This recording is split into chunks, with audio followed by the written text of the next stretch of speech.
It's ball talk. It's ball talk, baby. It's ball talk. It's ball talk, baby. It's ball talk. It's ball talk, baby. It's ball talk. It's ball talk, baby. Baby. Hello. We're recording on Thursday, April 22nd, 2021 at about 9:50 p.m. We've just received news that Terrence Clark has passed away in a car crash. Chaz, me, and the rest of the Ball Talk team all want to send our thoughts, prayers, and deepest condolences to Terrence's family and loved ones. This is absolutely horrible, and no one should have to go through this. Our prayers are up for BJ Boston, too, who witnessed this horrible tragedy. We pray he can get through we pray he can get through this emotionally, and we hope that he wasn't hurt, as those details haven't been confirmed yet. We have an interview with my friend Simeon Kirkland lined up after this. We filmed it a few days ago, and we hope you guys still enjoy it. We might put something up after this interview, but I'm not sure yet. And yeah, thank you.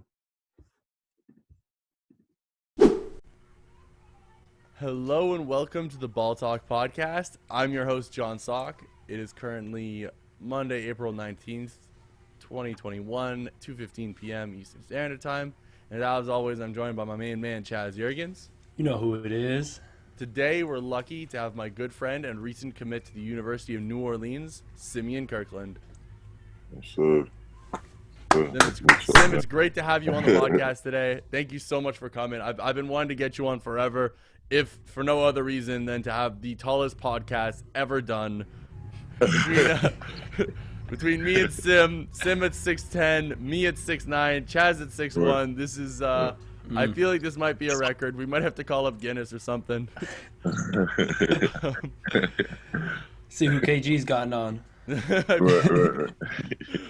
For all the listeners, so Sim and I go way back. We did our year. We both did a post-grad year together at IMG Academy. Sim was the starting center on the national varsity team, post-grad team. He definitely never dunked on me, not once.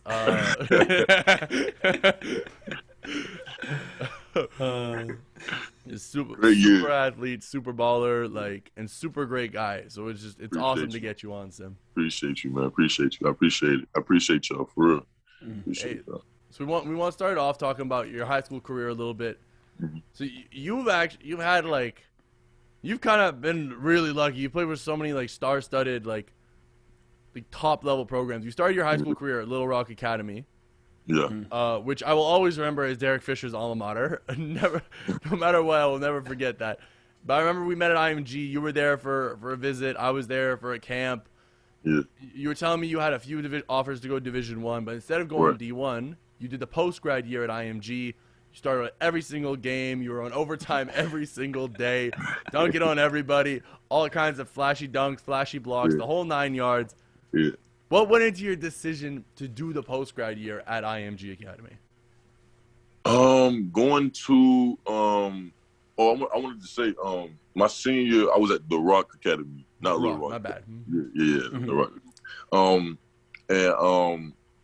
I mean, just going from that school, that's the school I graduated from, and my grades wasn't really up to par as I wanted them to be.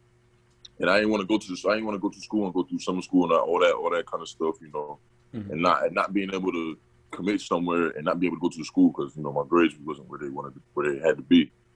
So I decided to go JUCO, and it wasn't a bad decision. JUCO got a lot out of me. They taught me a lot at JUCO.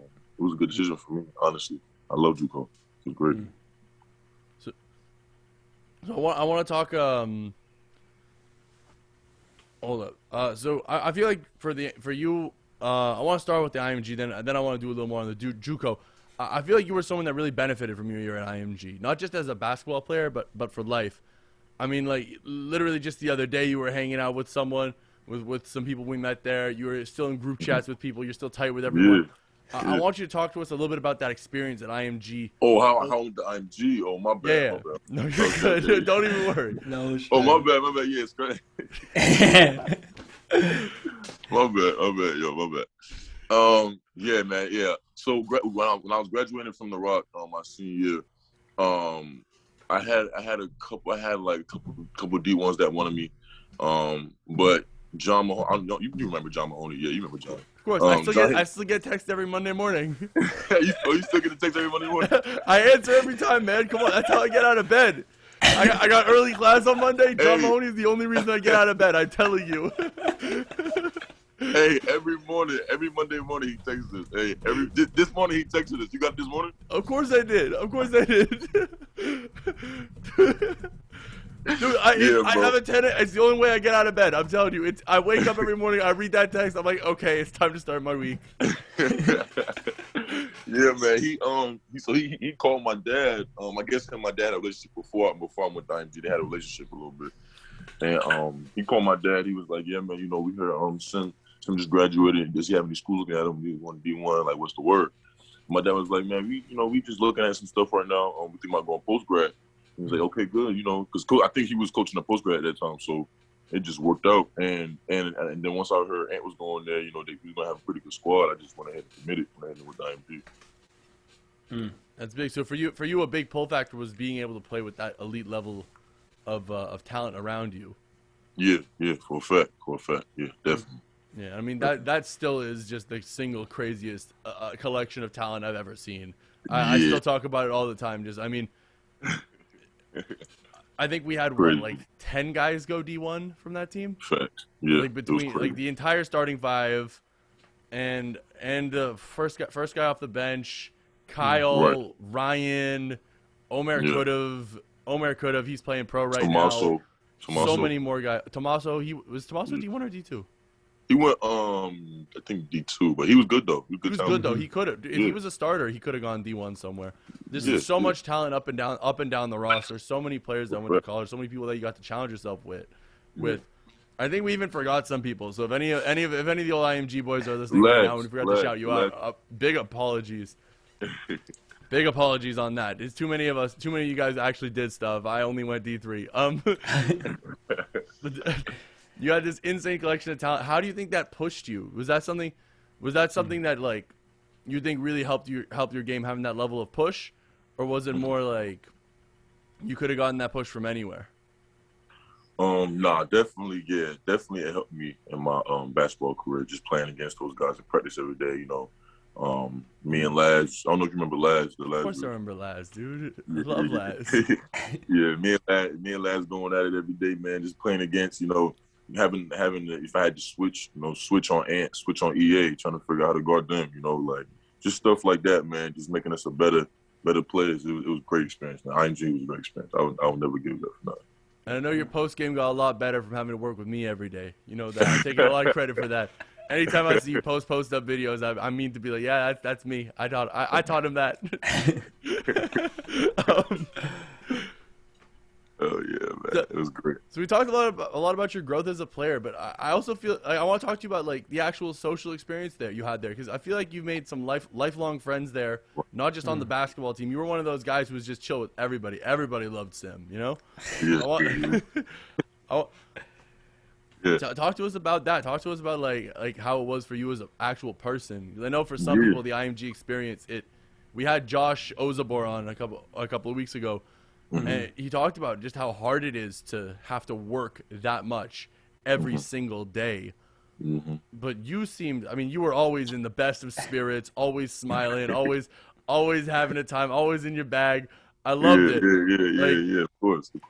How did that work for you, like as a person? Yeah, man. I just try and take the way I am as a person already, and just take it wherever I go. And if people don't like it, they don't like it. So I just try and go somewhere, have fun, but also work, get better at what I'm doing. Just have fun with it. IMG was a worldwide program. So I met like people from like Australia, like Israel.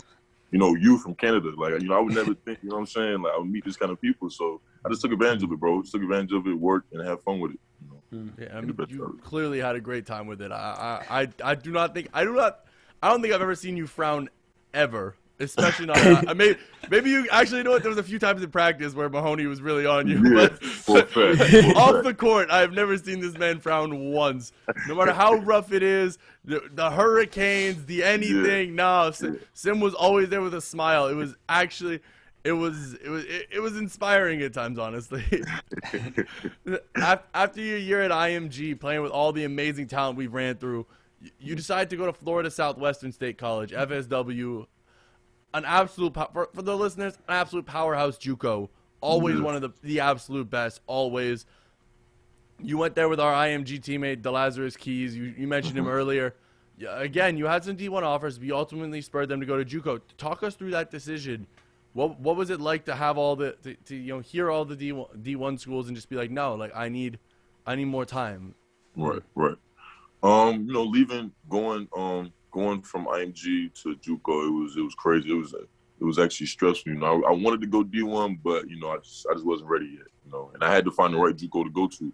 So once I found out about FSW, they were just up and coming. I think they were like on like their third year, going into like the third year, like just building up. So it was a good situation going there and trying to start something new and just make the best out of it.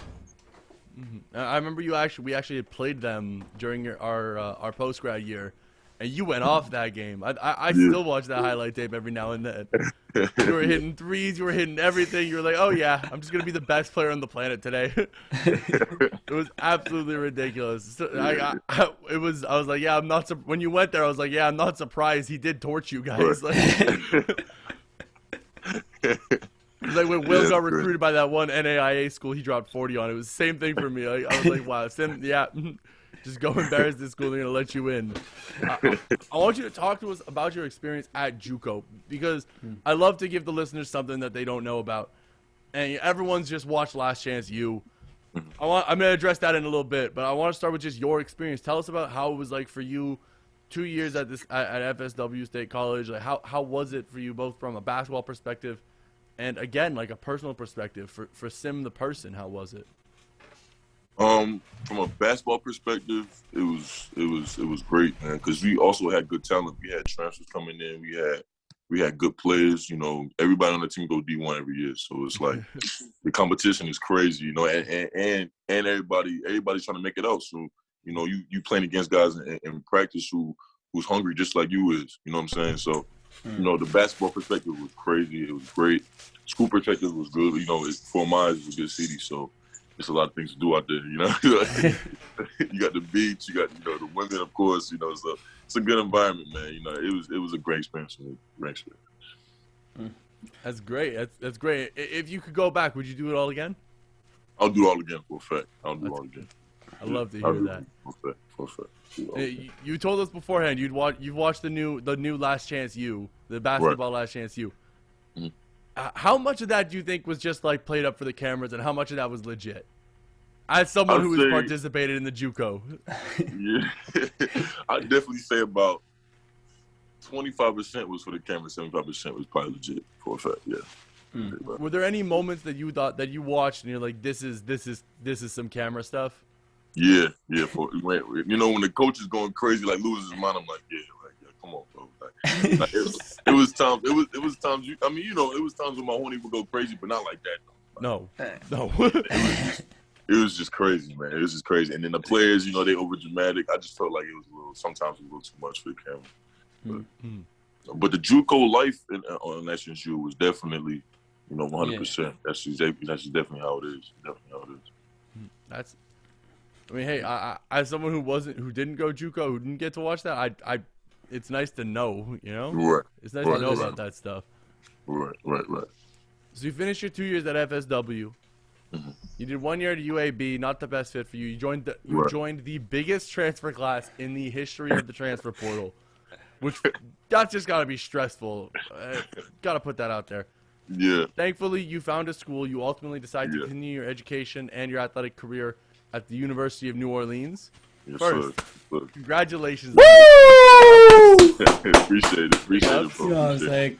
Second, what went into the decision for you? Why did University of New Orleans decide to be the next stop? I remember I was texting you a little bit when you were deciding, but I want the whole breakdown right here for everyone. So I'm gonna start from the beginning. When I first committed. No, not committed. When I first went to FSW, my JUCO year, FSW, they was talking to me throughout the whole year, my first year, and then my second year, they was still talking to me. Still on me about like what you doing at JUCO, where you want to go, stuff like that. You know, they was just always there talking to me on my side. You know, just figuring out what I'm gonna do. And then once I transferred to UAB, they was still talking to me though. You know, trying to figure out like how's it going, like how you been, like just just keeping in contact with me. And it wasn't going as planned. You know, and they knew that. So once I entered the portal, it was pretty much a no-brainer for me. Like I knew if as soon as I entered the portal, they called me. Coach Burke and Coach Sess called me immediately. We talked about it, and it was a no-brainer. I knew exactly where I was going right when I entered the portal. It was easy for me because they was there from the jump. So I know they believe in me. I can go there. I want to win too. So they just came off a winning season. So everything just came planned out the way I wanted to plan out at the end of the day. So. That's so big. It's definitely important to be with a coach that trusts you. That's something I've learned and I've seen time and time again. And especially for someone like you, who I feel like you've definitely played with more NBA players than I have, but I've played with a surprising amount of NBA players. For someone with as thin a basketball resume as mine. There's no reason you shouldn't be in the league right now. But that's a whole discussion. That's a discussion I'm gonna have with scouts at the end of the next year. Yeah, appreciate you. But you're basically what the NBA needs right now. Super athletic center, can switch on the outside. At New Orleans, do you think you're gonna have a lot of chances to show that off? Yeah, for a fact, man. I'm just gonna try and make the best out of it. Like I'm just trying, go there, work on my game. If I can open up a new box, a new area of my game, I'm opening it up. Try and get better at that. And do all that while winning. I just want to go there and win and get better. Honestly, go there and win and get better, and just take New Orleans to the next level. Honestly, do whatever I can. That's the main goal. And so, what are your own personal goals of growth for the next few years? What are your plans? You got 2 more years of eligibility. How do you want to see yourself grow? Whether on the court, off the court, where do you see yourself growing? Honestly, I just see myself growing from a focus standpoint, more of a focus in a work standpoint. Just being able to stay focused on the task at hand. Just being able to not to change the route, not being able to switch over and do something else. Just stay focused on whatever I got going on, whatever I'm doing. And just stay focused on school, basketball, and just stay with that. That's what's going to take me to the next level. So stay focused on that and just try and get better at that as a person all around. You've mentioned school a bunch, and I've talked to a lot of Division I players. I've talked to lots of Division I players, lots of ones who are going to go pro, who are going to go low level, high level. You even see it at the Division III level, honestly. They don't care about school. You've mentioned school a few times already. What does school how important is school to you? And tell us what are you majoring in? Is it something that you find interesting? Let us know. Yeah, to be honest, I wasn't a big school person. When I was going to IMG, I wasn't a big school person. I'll be honest. I don't think there's a lot of athletes that's like we just don't care about school. We just trying to hoop. That's just I feel like that's worldwide. I was like that. And sometimes I feel like I am, but I'm still like that. But I'm trying to get better at it. I'm trying to trying to more my focus towards that, because I feel like once I got that out of the way, I can focus more on basketball. That's why I'm trying to work ahead in school now. Just do my work ahead of time and just work. At the end of the day, as you're gonna need school. At the end of the day, you definitely gonna need school. So. Yeah, basketball not gonna last you past maybe 40, 45. You know what I'm saying? Exactly. Vince Yeah. Carter, Exactly. maybe. Vince Carter longevity. You stay in the league till you're 50. You Vince. So what are you studying in then? Communications. Oh, nice. That's a good one. I wanted to do communications, but my school does not offer that. Oh, man. That's interesting. Hey, that's good. If you ever want to come get a guest spot on the podcast or something, get your communications practice in. Let me know. I got you. Yeah. I got you. You have an internship, I'll write you a letter of recommendation. Yeah, I'll fill in that box down there, right there, that open box down there. I'll fill that. Nice. But all right, pivoting back.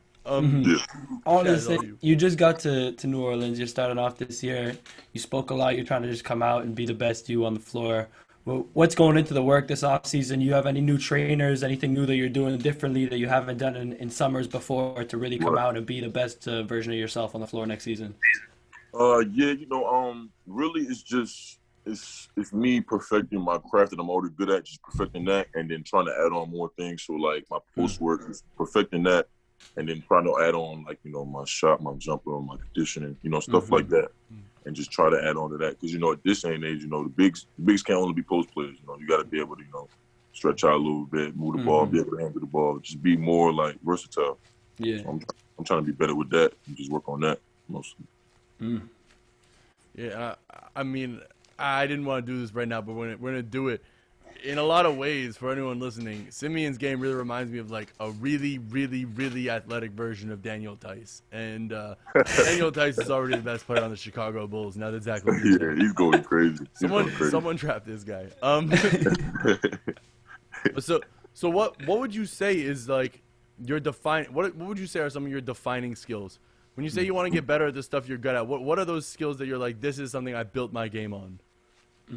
I would say for me, post is definitely my my go-to. If I want to get a bucket, I'm going straight to the post. And I feel like once I perfect that, I wanna not perfect it, but I'm still working on it. But I wanna work on that, my condition, and of course be able to run up and down the floor. I feel like I'm already good at athlete. I just need to be able to just do it all the time. Run up and just work on that. My touch around the rim, my jumper, of course. Just stuff like that for me to elevate my game. Take it to the next level because it's hard. It's hard, just to be good at one thing and be able to make it to the league. But you got to be good at a bunch of things. You got to be good at it. Real good at it. I'm just trying to do that. Trying to be that next good player, man. I'm just trying to, 100%. Yeah, perfect. I forgot to mention it before. I wanted to just talk about you said you had 2 years at FSW while y'all were like a top 10, top 5 JUCO in the country. Can you just speak on the grind and what it's like? I know you said before we started, it's kind of like a D1 facility. So just tell people sort of what the JUCO life, if they don't even believe that it's as good or as equivalent as a Division I program. Tell them why they're wrong, because it's a real grind out there. Right. Yeah. I would tell you, you just gotta embrace the grind, bro. That's the best thing to say, honestly. You embrace the grind, you get the best out of it. You do all those things, you buy into it, and you can only get better, honestly, because it's like it's JUCO, man. Either you cut out for it or you not. You know how JUCO is hard. You got to be able to. Because nobody wants to go JUCO, honestly. Nobody, It's like it's not even like It's just that those 2 years where you feel like you could always have back. But for me, it was I need to go JUCO, and it was big for me. You just gotta embrace the grind, man. Embrace the grind and just get better. Honestly, just get better. Sim, you've played with more Division I players than I can count, and we tried to at one point in this. We tried to.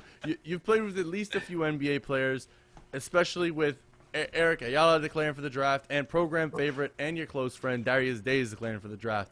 Yeah. What is something that you think differentiates a Division I level player from someone who can go to the NBA and be an NBA level player? I think the difference is definitely the work ethic and your focus, honestly. Like how focused are you? How determined are you to keep working on your craft once you get into the league? It's a lot of D1 players who think they can get into the league, who think, I'm ready, I'm league ready. But once they get there, what they gonna do? Like I think that's what separates. That's what made Ant a good NBA player right now, because he works, bro. He works. He puts the work in. He didn't stop working. Ant was always in the gym when we was at IMG. So. It's just, I think that's what separates, the good players, the good D1 players from NBA players, just being able to do it all the time, being able to work all the time, work on their craft. Yeah. Definitely. Do you think you could talk to us a little bit about your friendship with Darius? You guys have been close for years now. I think you guys were at the Rocks together, right? Yeah. You guys go way back. Tell us about that. When did you guys meet? How long have you guys been so close for? It's crazy because the summer of my junior year at AAU, I met him in the circuit, just walking around, man. I just met him. I just watched him play. I was walking around. I met him. I was like, yo, what's up, bro? You go to the Rock, right? He was like, yeah, I go to the Rock. I was like, yeah, I'm about to go there next year. He was like, all right, bet. So we kind of just met in that arena. Ever since then, man, once I got to the Rock, man, we just alike, you know, he crazy just like me. So it's just, it just clicked. Like, we just clicked immediately. Like, that's my guy. We've been locked in ever since. So, you know, that's really my guy, yeah. You two are still probably two of the most positive people I've ever met in my life. I love it. And whenever I see you two in the same room, I'm like, oh, man, you could feel the positivity. It was impossible to frown. Impossible to be down around you two. Yeah. He's a work ethic too, man. So you surround yourself with people like that, man. You can only get better. You know? So, yeah. Definitely, 100%. So he's gearing up for the NBA draft right now. Right. Have you been able to work with him since that? I know like COVID has kind of ruined everything and made it hard to like work with people. So it's kind of sucked. But have you been able to be a part of his declaring journey at all in any way? Not lately. I feel like the last time I worked out with Darius, because COVID hit last year, right? Last year in the summer. Yeah. So I think it was the summer before that we worked out together. Going into my sophomore year at JUCO. My sophomore year at JUCO, we worked out together. I seen him like he came to Ocala. We got some work in. You know, he went to the gym. You know, and that was the last time I seen him. But we always talk. You know, we always keep in touch. It's kind of hard because he was at LSU, I was in Florida, so you know, it's kind of hard. You know. To meet up, link up, and do something, but you know, it's always love there. I'm gonna try and see him before he leave and go to the draft and try and see him. So. You had anything to say to him now? Because he was at LSU. You just got to you in New Orleans. You know what I'm saying? Now, as soon as you get there, he already gonna go up and leave and say, "You ain't want to stay one more year, bro." Like, you sure you guys are real friends like that? He wanted me to go there last year. He wanted me to go there last year so I could play him. Okay. Yes, but so fun. It's cool though. It's cool. I'm gonna see him. I'm definitely gonna see him around. You know, he both from Florida, so I'm definitely gonna see him around. Definitely. I was gonna say the fact that you didn't know when the pandemic started is proof that you're from Florida. I had a little chopping up about that before. Yeah. People down here don't know what COVID is, man. Or don't know what COVID is, man. It's bad. You did 1 year at UAB. Were you tight with LaMiracle? Were you guys close? That's crazy. Yeah, that's crazy that you said that, man. I didn't even once I committed to UAB, I didn't even know LaMiracle went there. I seen her like on the elevator. It was crazy. I seen her on the elevator, going up, like moving in. I seen her moving day. We was going up the elevator. I'm like, LaMiracle? She's like, yeah. I'm like, what you doing out here? She's like, I go here.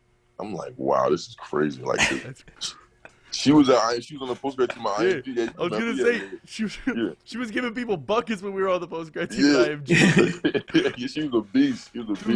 That was and it was just crazy. Yeah, I didn't even know she committed there. I didn't even know. Now she's going to Jackson State next year with remember Lauren, the football trainer?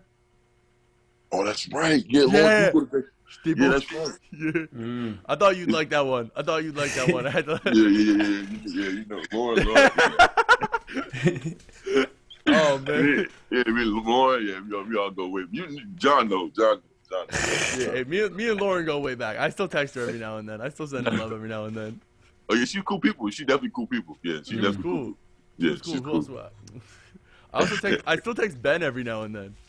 Ben too? I ain't talked to Ben in a minute. Ben the trainer? I love him. I ain't talked to Ben in a minute. I talked to Monica today because Monica works in New Orleans now, so I'm gonna see Monica. I was gonna say, yeah. Yeah, I'm gonna see Monica soon. She's gonna be at my game soon. That'll be fun. Oh, that's cool. Nice. Tell her I say hey. Tell her I say everything. I hope everything's going well with her. Yeah. I'll send her the link to this broadcast. Oh, no way. Thanks, man. I really appreciate that. Yes, sir. So who else are you tight with from the old days? Like I saw you with Selma the other day. I saw like what's it called? You said you're still talking. Like who are you still tight with? Like pretty much me and Tommaso and man Tommaso and man Tyreek got a group chat, so we talk all the time through that. That's sick. Me and Jaden, Jalen, everybody, yo. Me and Laz still talk. I still talk to everybody. I still talk to you. I still talk to everybody. it's all love. You know me, bro. Like Mhm. it's all love, bro. Like That's it's like, great. bro, you hit me up, I'm gonna talk to you, bro. Like it's whatever. Like it don't matter. That's Talk to great. I try to be the same way, but people just don't want to talk to me. No, you know who I was talking to the other day? I was talking to Omer.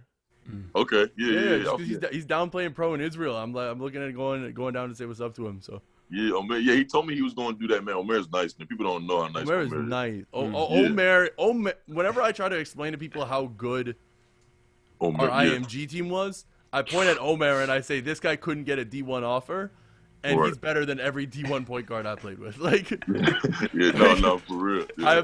I have played scores at D1. I'm like this kid. There's no reason that Omer should not be D1. Like that is Right, every time I right. want to explain how good that team was, I point right at Omer. Yeah. And we forget about Ray. Ray had a clip. Ray was Ray could 6'7". Oh my, 6'7" with a clip, bro.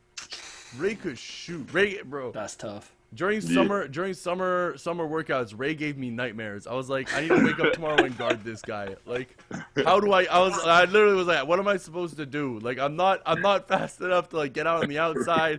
I can't and I was injured. I couldn't slide my feet. I was like, I cannot do anything. Turned out it's because I couldn't slide my feet because my knee was wrecked. But we figured that out later. Yeah.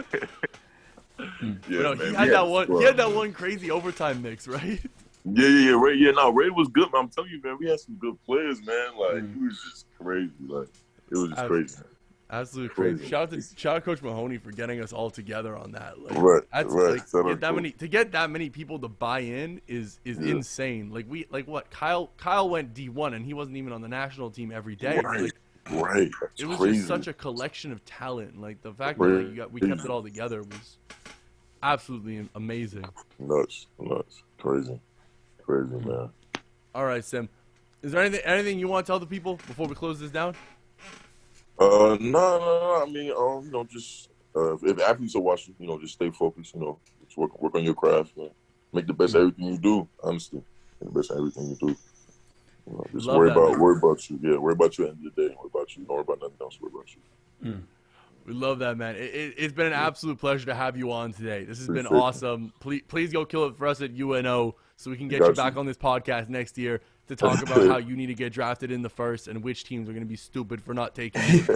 I've got the rant. I'm writing the rants out. I've got the big board ready. The profile has already started. I'm getting my work in early. I am ready for this.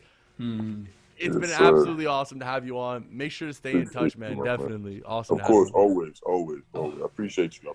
Thank you for hitting me. Reaching out to me. I appreciate it. I really do. Of course, man. Thank you for making the time for us. And to all the listeners, please keep liking, listening, subscribing, rating, reviewing, all that. Follow us on the Instagram at Ball Talk Official. We're going to be tagging Simeon and everything. You'll be able to find all of his accounts. I'll tweet it out. You can find it wherever. It'll be all over our social media.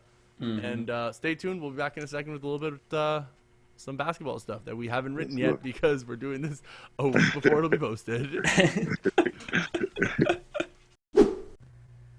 All right. Hello. Welcome back. We just had a great interview with my good friend, Simeon Kirkland. It was really awesome. Always good to reconnect with my old friends. I'm your host, John Sock, and as always, I'm joined by my main man, Chaz Jurgens. Chaz, I hope you're doing well today, my man. You know who it is. I'm all right, man. You know what I'm saying? It's been a little bit. The weather's been odd here in Montreal, but we get through it. We're hoping for some nicer, sunnier days this weekend. Hopefully, get some ball in because it's been a little too chilly to get my hands out. Got a lot of shots out the past couple of days. Yeah, just praying for some brighter futures, man. I'm right there with you. We're staying uplifting. We're staying uplifting and excited. I'm excited for the rest of this episode. I had a lot of fun writing it, and I hope that we're about to have a lot of fun recording it, and I hope that the viewers are going to have a lot of fun listening to it. I want to talk about the play-in games before they happen. It's important for me we do it before they happen because everyone knows I hate it when people move goalposts after an event happens, okay? You can't say you only need to do this for a month, and then after a month, but why didn't he do this too? I hate moving goalposts. So we're going to set the goalposts today so it's very easy and everyone will know exactly what to look for when trying to decide if this play-in game was a success or not. Now, we talked a lot about the play-in game last episode. I want to look more at it. I want to talk about why it exists, what will make it a success or not, and also for the purpose of this discussion, we're going to imagine that every team will either be vaccinated or in some form of lockdown or something, so they don't get it, so we don't have any COVID protocols, because obviously if a superstar misses the game, that would probably ruin their chances at winning a single elimination game. Let's jump in. Let's explain how this playing game works. The 7th seed, first game will be the 7th seed versus the 8th seed. The winner of that game will get the 7th seed overall in the playoffs. They'll be able to play they'll be playing the 2nd seed in the first round. Then the 9th seed will play the 10 seed. The loser of the 7 and 8 game will play the winner of the 9 and 10 game. And then the winner of that game will get the 8th seed and get to play the 1 seed in the first round of the playoffs.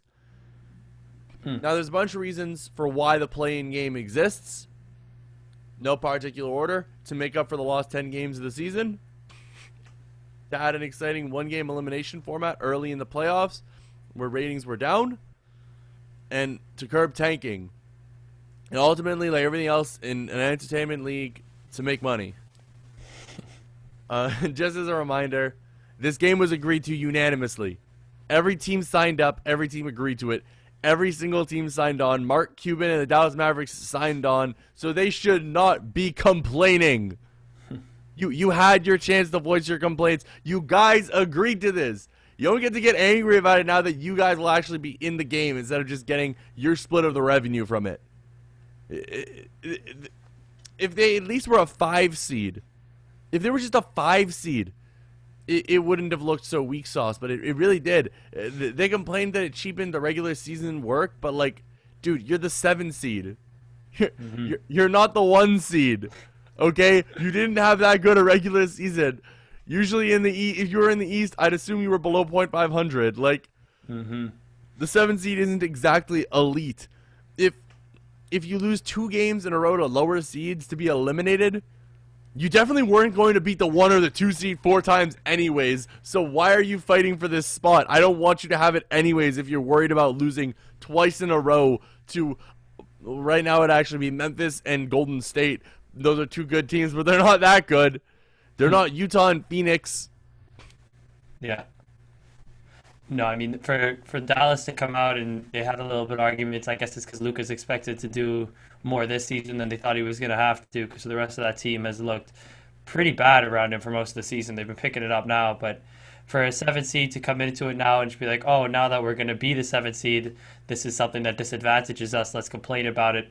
It's just a very soft move from a Dallas Mavericks organization that, you know what, just go out there and win the game. Like, it's not that much more complicated. You're playing less regular season games anyway. Just go out and win 2 more games, and you'll be in the playoffs just like you normally would have.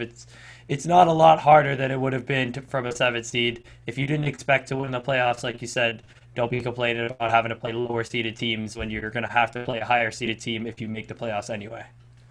Agreed, and you're only 2 games above the Memphis Grizzlies right now, okay? It's not like you're like 8 games above them and you're like, oh, we did so much better than them.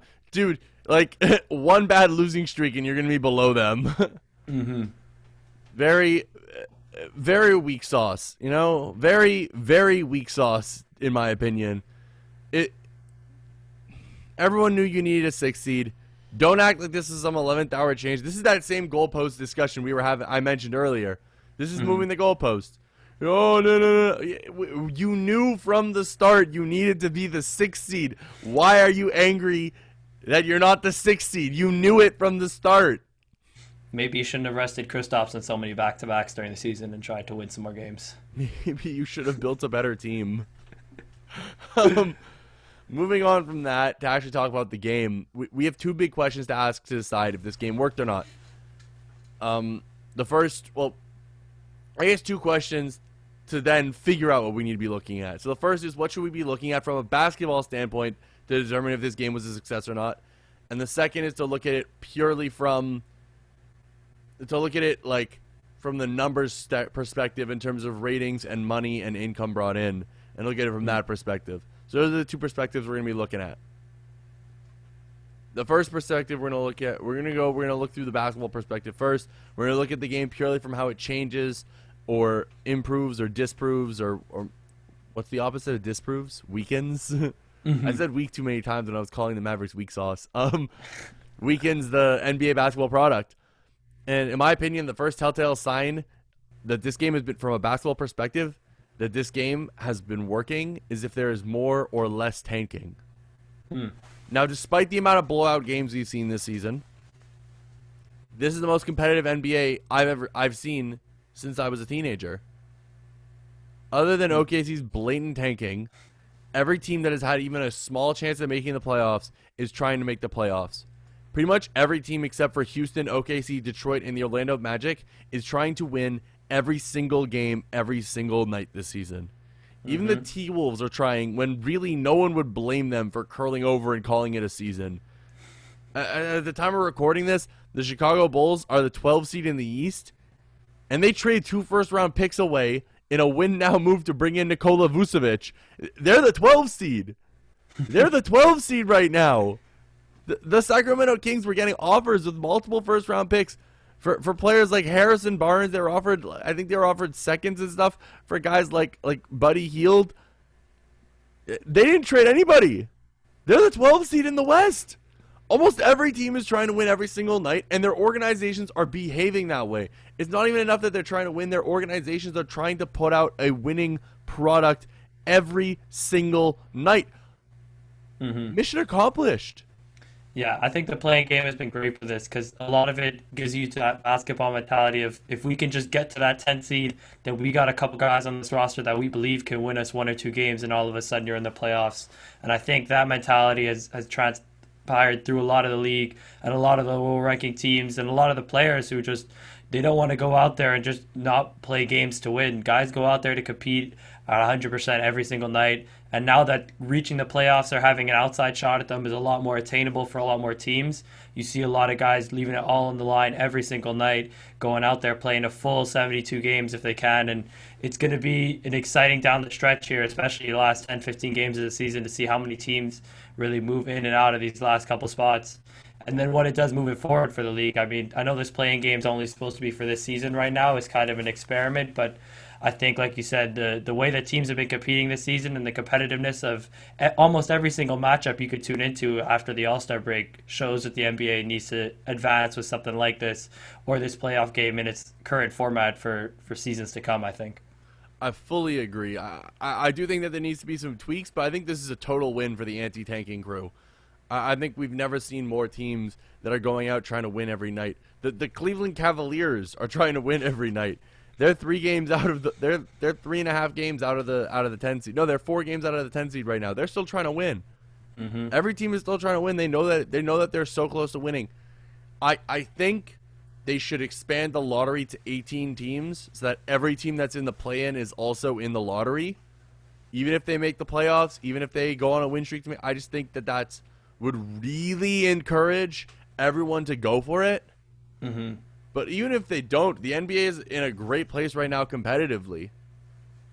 This is such a competitive league. We're talking about a 9 seed, a 10 seed could make a run. That's awesome. That is awesome from a basketball perspective, from a competitive perspective. It's really good.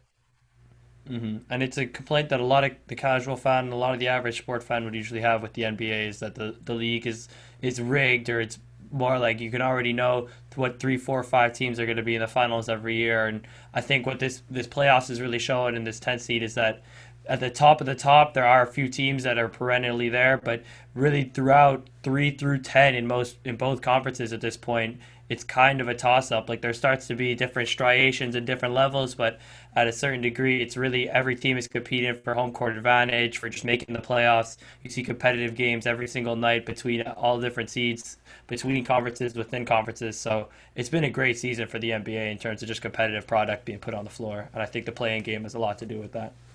Definitely. It just adds another milestone to compete for, you know?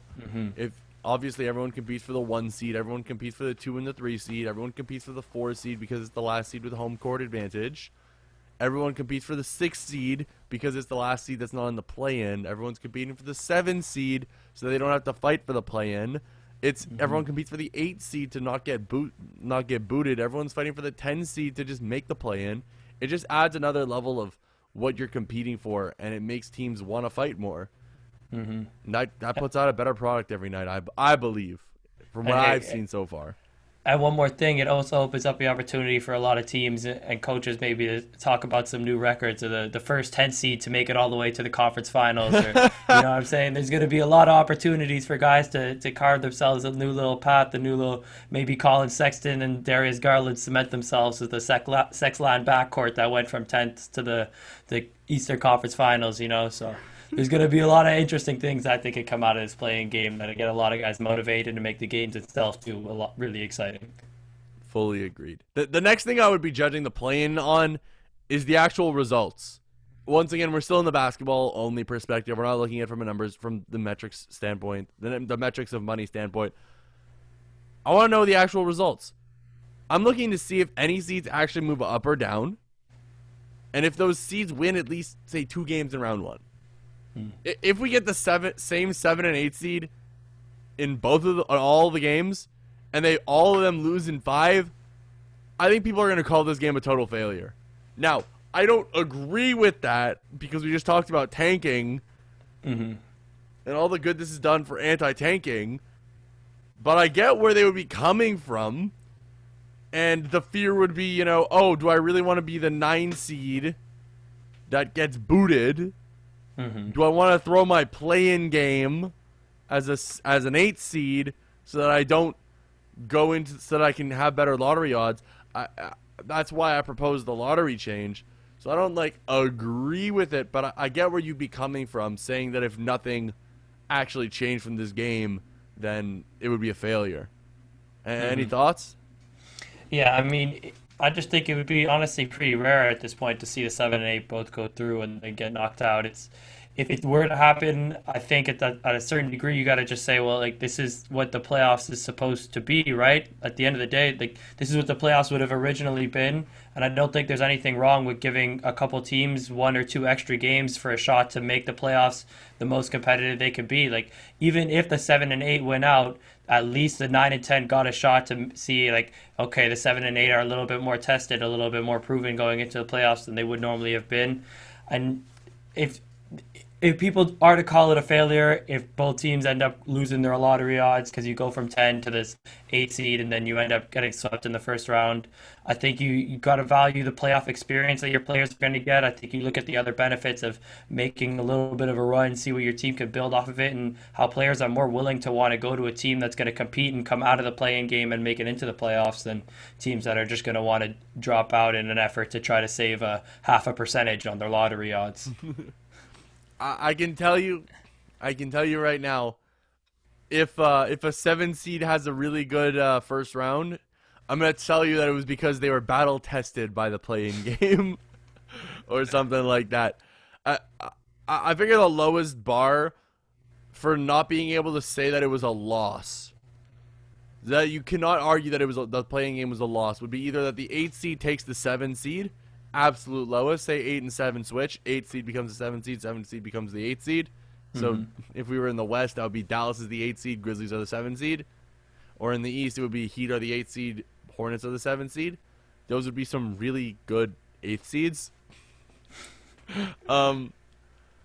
Or maybe a 9 seed or a 10 seed, one of the low seeds, takes the 8 seed, and the 7 seed wins round 1 or goes to 7 in a really crazy series. I think that would be enough for people to call the play-in game a win. I figure if it's just a 7-8, make it, and then they both get beat up, people are going to call it a waste of time, and I really hope they don't. But I could see that happening, and I don't want it to. Yeah, I hope people just give it a chance, even if it does end up looking like it wasn't that successful this season. I think that we're definitely going to see some excitement. And if anything, even if it does end up being 7-8 and they both get swept in the first round, which realistically is not going to happen, we're going to get a competitive single elimination game. And I think that game in and of itself is going to be very entertaining for basketball fans. And from a purely basketball perspective, you're going to want to go out and see some of the superstars of the league try to put their team on their back. I don't know, one game left. Is Steph Curry just going to put up 25 threes in that game because that's your best way to score points? Is Bam Adebayo just going to tap in the paint and block every single shot going to the rim and play 48 minutes a night if the Heat are stuck in a play-in game? There's a lot of things that I think could come out of it that's going to make the game itself so exciting. I'm really excited to see the strategizing, whether you play your best guys 46 minutes or not, because it is, win or go home, but it's also you have one more game. You want to play 46 minutes to get swept in to go play as a 7th seed? I'm excited to see it. I'm really excited to see how the play calling goes for that stuff. Now, unless you have another basketball metric you could come up with to judge by, I couldn't think of any others. Just keep it moving. All right, let's talk about some money metrics then. The second question is, what should we be looking at money numbers wise to determine if this game was a success or not? This is to look at the game from more of a monetary standpoint. The first number I want us to keep an eye on is viewership of the play-in game. Very obvious. Very obvious. Last year's play-in game got 2 million viewers on ABC, which was considered a success, a strong success. This year we have great success. This year we have 3 play-in games. So I don't think we can look at the numbers 1-to-1. I do imagine that the NBA will say we got more viewers this year than we did last year on the play-in game. Yeah. But you'd have to have at least, in my opinion, say it's what, one game got you 2 million viewers. Let's say both of the first games get you 1.5, and then the last one gets you 1.5. I'm willing to say that as long as you get at least 4 million viewers combined between the 3 games, your numbers are the same, in my opinion. It's not quite. I might be giving too much leeway in that. I might be. A single game elimination was just really exciting. I think that is just going to always pull in a little bit of extra viewership. I think that I think 4 million is a fair number to look at. Yeah, and I mean it's going to be 3 playing games per conference, so you're looking at maybe up something like 4 to 8 million viewers between the 2 different conferences, and I think the NBA is really going to benefit from having this kind of win or go home that we haven't seen in the NBA in a long time. The NFL is really the only place where you see that, and I guess the baseball wild cards where you could see that one game every given Sunday mentality, and so the way that's going to play out in the NBA, especially for a 9 seed versus an 8 seed competing for that last spot, or a 10 seed versus a 7 seed competing for the 8 seed in a play-in game. I think those games are really going to get a lot of viewership for the NBA, and it's going to be an exciting point as long as they can get it, really, in my opinion, at least 1.5 million viewers for pretty much every game. Like on average throughout the games, they should be successful, and they're going to make enough money off of it. So I think it's also going to lead as a precursor for more people to watch just first round basketball. That's actually okay. That does lead me into my next point, but I just wanted to point out I did totally forget about the second set of playing games happening in the other conference. So yeah, my 4 million number becomes 8 million. You should be able to get 8 million between the 6 basketball games. I hope. I know the NBA ratings are dying, but I hope you can get 8 million in 6 games. The more interesting number to me will be if the play-in game brings more viewership into round 1. NBA ratings have been going down for around 10 years now. Ethan Strauss was on a bunch of podcasts talking about how the NBA has lost about half of their viewership in the last 10 years, half of their audience. So there is a drop percentage that is to be expected from last year to this year. I wasn't going to sit there with 100 spreadsheets trying to figure out what that number is. I'm sorry. I don't have my PhD. I'm in the middle of finals. I don't have the time right now. I could not sit there with the numbers.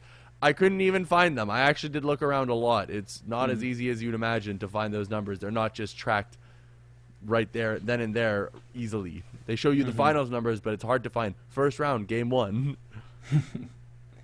Yeah. Harder than you'd think, but I bet you someone can do it. If someone can find those numbers, send them to me. I will do the math. I will do the math for you. There's a drop percentage that's to be expected.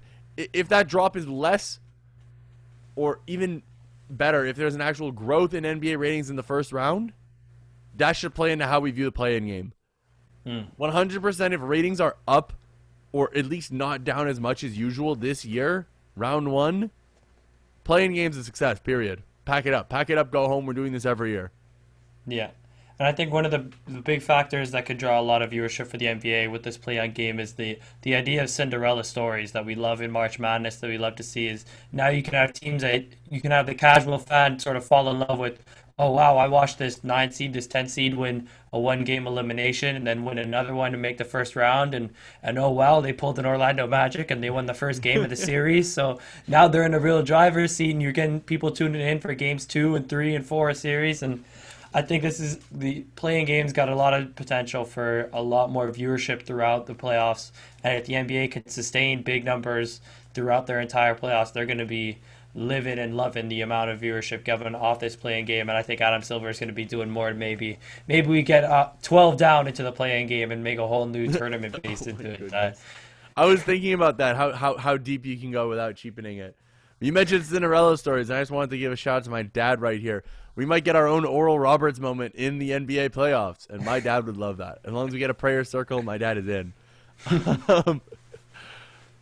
Yeah, that's maybe a question for another podcast, how deep you can go without cheapening it. I really think 10 is already pushing it. I really think 10 has already pushed it to the point where I'm like, this is kind of on the fence for what is okay. I think we could see if maybe in a next year's playing game, it only being to 9. In my opinion, I think that wouldn't be the worst idea. I think that that's something we should look at after the season, after we can look at the numbers. But discuss it when we gotta discuss it. Right now, we're chilling. Hey, I was just gonna say, there's a lot of playoff reforms we could talk about if we want to get real crazy. We don't get real crazy. We're gonna do a round of 64. We're gonna bring in 32 Euro teams. I want the winners of the Euro League and the G League playoff teams all in the NBA playoffs. We're going to make 4 G League Ignite teams with all the high school kids, and we're going to get the overtime league in, and Carmelo Anthony is going to be on one of the teams, but they're going to play rock, paper, scissors for it. Just see how crazy we can get. We're going to get the McDonald's All-Americans here, the AP All-Pro first and second team. And Ronald McDonald will be on the court too, and we're going to put them all in SpongeBob jerseys. And it'll be hosted by Dwayne The Rock Johnson and Kevin Hart. That's a great place to close that. The last question I want to ask is an actual opinion question, Chaz. I got to know your opinion on this. Does the NBA's playing game make the regular season more or less exciting? Not the product on the floor. The actual playing game concept. I think the playing game makes it better. The ability for teams to be able to make the playoffs from further away than they thought they were going to be able to in the past, and to be competitive later on into their seasons than normally would be expected to, I think has led to just great basketball. And the fact that the playing game is pushing teams just means that it's a good decision, in my opinion. I personally, you asked me a few weeks ago, I would have told you I don't like it. I would have told you it's not great. I would have told you it's cheapening the playoffs. I would have told you it's a waste of time. The 10 seeds are going to get bumped. And I hate it so much. I probably would have found some way to dish on the Pelicans. You know me. I can't turn down an opportunity. I need to work on that. But it's a lot more exciting now that the East is making such a battle for the 10 seed. And the West has such a battle for the 6 seed going on, too. It's adding a lot of spice. This is what I was talking about earlier when I was saying there's different bars for what people are, like, competing for now. It adds another bar. Because if you look in the East right now, the battle for the top 3 is completely boring. The battle for the 4 seed is there. There's a battle for the 4 seed.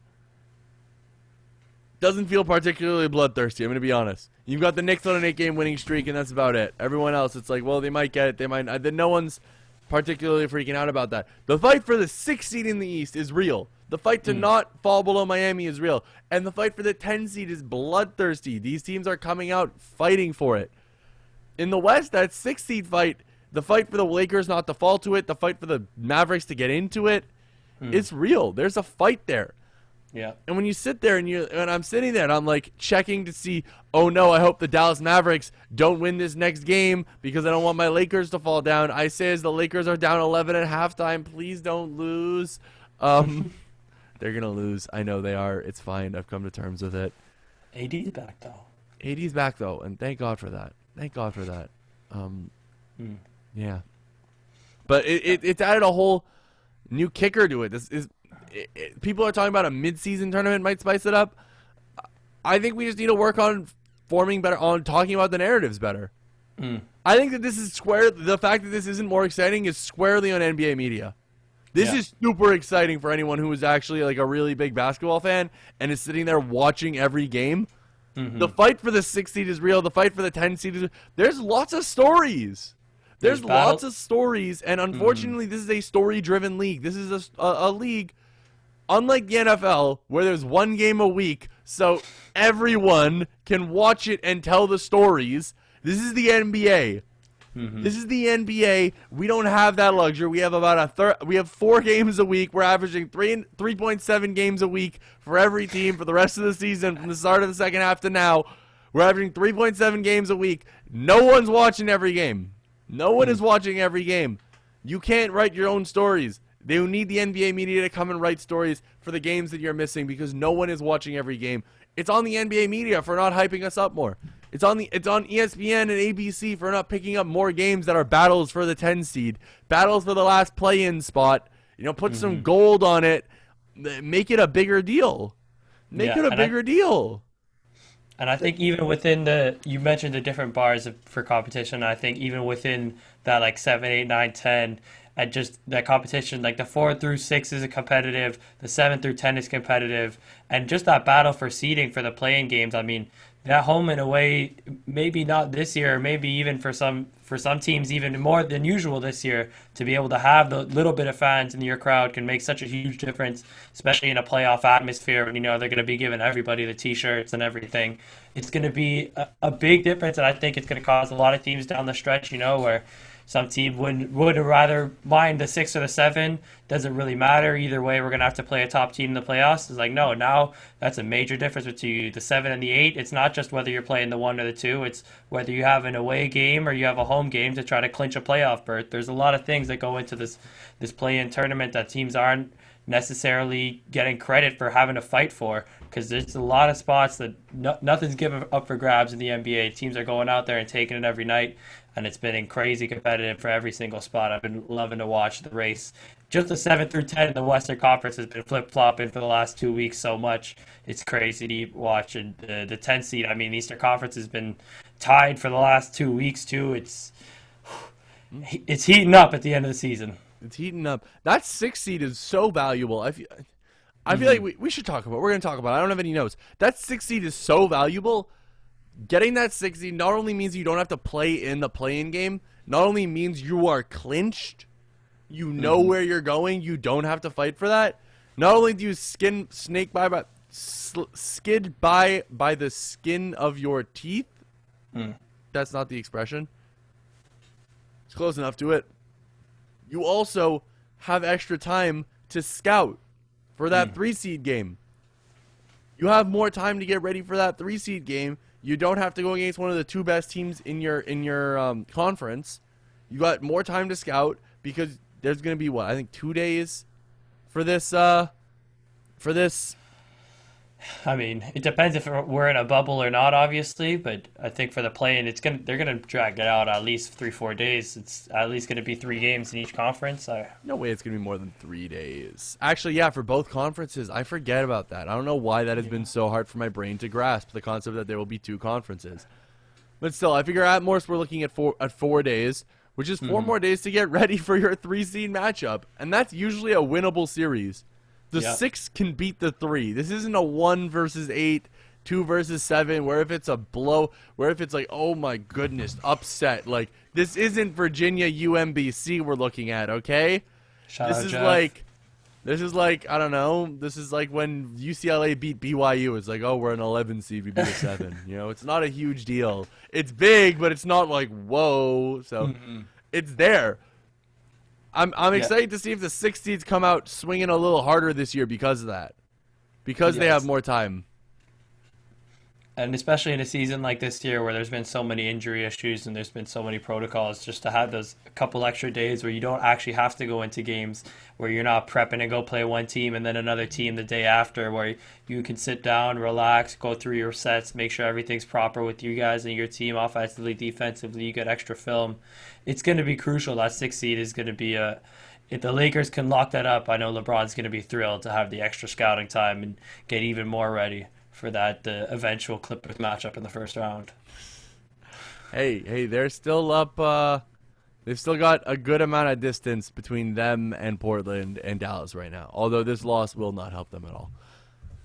Montrezl Harrell, please save us. I think that's all for today. Thank you to all the listeners for liking, subscribing, rating, reviewing. Make sure to follow us on Instagram at Ball Talk Official.